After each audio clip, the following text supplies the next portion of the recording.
I'm Paul Morris. I'm the Vice President of MMPI Art Shows and Events. When Matthew Marks and Pat Hearn and Colin Delan and I started the Gramercy, we had no idea really what we were getting into or where it would be a year after we started it, let alone 20 years after that. I think it launched smaller fairs, or gave smaller fairs permission to do what they're doing now, and I think that you could say Scope and Pulse and Lista, and you could go around the world.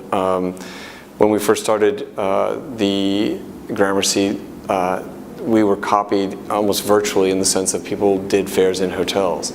I think that watching us grow out of hotels gave other people permission to just start in a traditional venue or a warehouse space. Personally, for me, the challenge actually was more one of going from a gallery where I was working with 5 people to a business that has over 1,000 employees, and just sort of navigating the scale. The volume seems so enormous, but then you start to understand that actually the resources that go along with that are an extraordinary asset. I'm working on 8 art fairs now, and you just have to be very organized. And if you are, then you can take advantage of the incredible talent that comes with the fairs. I hesitate to go and use the same analogy here, but I understand that the same company that owns, say, Banana Republic also owns the Gap and Old Navy, but they don't let their design teams talk to each other, or else they kind of would keep all making the same thing. And so they really have to be very separate. And what's interesting is that every fair that we have within our, for lack of a better term, portfolio is very different and produces very different dynamics, which actually then can be shared with other fairs. Chicago is a great city in the sense of it already has this incredible tradition for a fair. And no matter the wax and wanes within the fair's presence there, Chicago is an extraordinary city for art, contemporary and modern, and especially for public art, and as evidenced by Millennium Park with the Plensa sculpture and the Anish Kapoor sculpture, and then the addition to the Art Institute with the bridge bringing Millennium Park and the museum together. The fair, I think, in its original version ended in 2006, and the Merchandise Mart and Chris Kennedy came in and saved it that year and produced it for the first time in 2007 and then built in 2008. What we have right now in 2011 is a fair that's exactly the right size for the audience that we have or enjoy in the Midwest. And I would define the Midwest as a country that's larger than any country in Europe, and it might extend from, say, Minneapolis to New Orleans and maybe Denver to Atlanta, and the capital would be Chicago. And there's so much art production. As the art world is much larger now than it was 20 years ago, there's so much art production, consumption, and attention in cities like Detroit or St. Louis or Minneapolis that it actually is important to sort of celebrate and bring attention to all of the activity that's going on there. And once a year, I'd like to do that with Art Chicago and with Next. And Next is a fair that we started in 2008 and is a fair for more emerging work and younger work, and its profile might be compared to like Lista or Volta. The past few years, we've been throwing dinners all over the Midwest, and it's very interesting because wherever we go, those cities like St. Louis ask us to do a fair there, where I actually think it would be more interesting if everyone would do something like Dan Cameron's Prospect One that he did in New Orleans, and do a citywide exhibition that might take place every 2 or 3 years, or 5 like Documenta. And then once a year we all come to Chicago and share that information that's going on there. There's an extraordinary collecting base in the Midwest, and the wealth there is articulated in a different way than it is on the West or East Coast.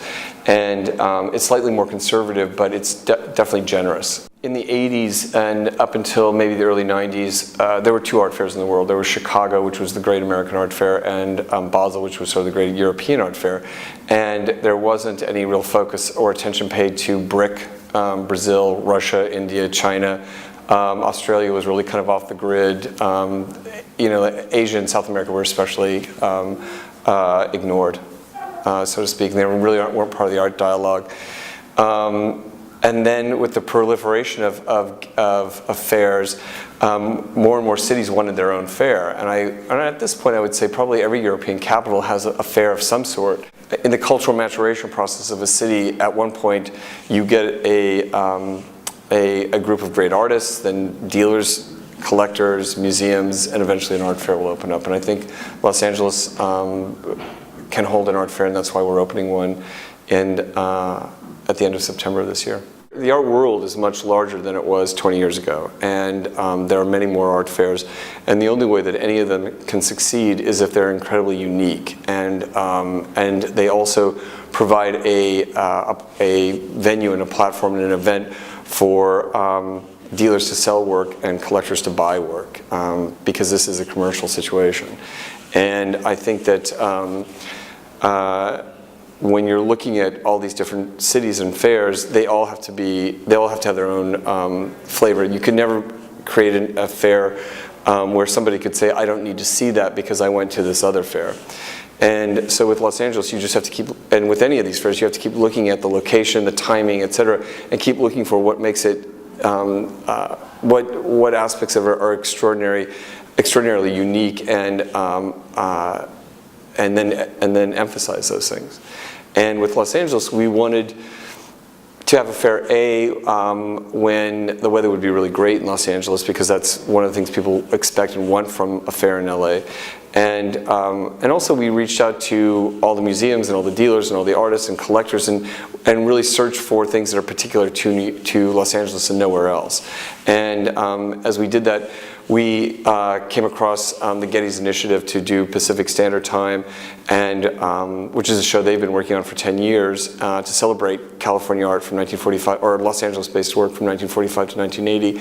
And it just seemed that would be the perfect and ideal time to open up a fair in Los Angeles. It's a tough town because the geography dictates all activity and the way people move around it. So you have to sort of figure out how to make it as easy as possible and make everything out there that is so great as accessible as possible. I don't want to carpetbag my way into Los Angeles. I think that there's an extraordinary amount of talent out there, from everything from graphic designers to artists to architects to people that would work on the fair. And we have a great director in Adam Gross, who is in fundraising at MoCA and who really knows all the artists, the collectors, the entire artscape in Los Angeles. I think that the art world is continuing to grow as the world is continuing to grow, and the art making and art consumption is probably similar to other business dynamics that are expanding across developing nations. The most important thing in any of these cases is to keep looking at the art. The artists are the most important people in this whole scenario, in this whole community. And as artists start to emerge out of Brazil or India, and I would say Africa and Australia, these, I think, which are continents that are a bit ignored currently. I think there's still an incredible amount of growth potential there as these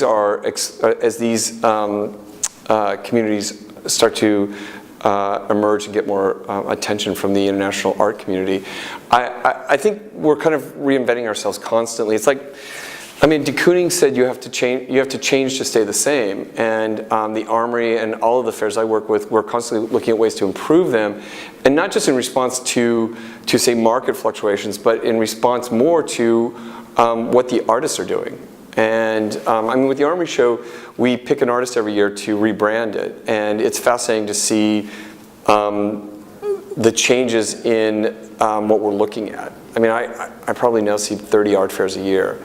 And it's fascinating just to see how much great work is out there, and that it's coming from the four corners of the globe. I'm Ken Tyburski. I'm the curatorial director of Next Art Fair in Chicago. You know, I used to live in Chicago for about 5 years right after college. I was always involved in the art scene there, more as a collector, a patron, kind of just a supporter of it. I've had some great friends from my time in Chicago when I lived there right after college, including Kavi Gupta, who was the founder of the Next Art Fair. Paul Morris, the director of all the art fairs under the MMPI umbrella, came up to me one day and said, this would be a really great opportunity for you. You know Chicago, you work really well with Kavi, and you know, you have a stake in this. A lot of people who live in Kansas City, who live in Detroit, who live in Cleveland may not be going to New York fairs or LA fairs or the London fairs, but still have a great appreciation of the art. They also have the history with Art Chicago. The one thing about Chicago is that there's a lot of great artists that are coming out of there that, Rashid Johnson, Theaster Gates, Curtis Mann, as well as artists that are moving back to work at the Art Institute or, the museums, or just to be there, such as Jessica Stockholder, William Popel. So there's these great artists that are moving back there. So there is this community that's already there that is a little bit under the radar. Last year I took over Next kind of, 3/4 of the way through, so it was already pretty much planned and whatnot. This was my first year of really kind of figuring out what Next is, what it can be. The one thing that I learned from last year is that the Midwest collector, the collector that comes to Chicago, and we have a lot of collectors that come from all over the world, quite frankly. When they come to Chicago, it's a destination. They're not there for the spectacle of Miami. They're there for that fair. They're there to meet the dealers that are there, and they're there to learn about the artists that are being shown there. They really like to take their time and really get to know somebody, but once they do, they really like to learn about an artist, collect an artist in depth.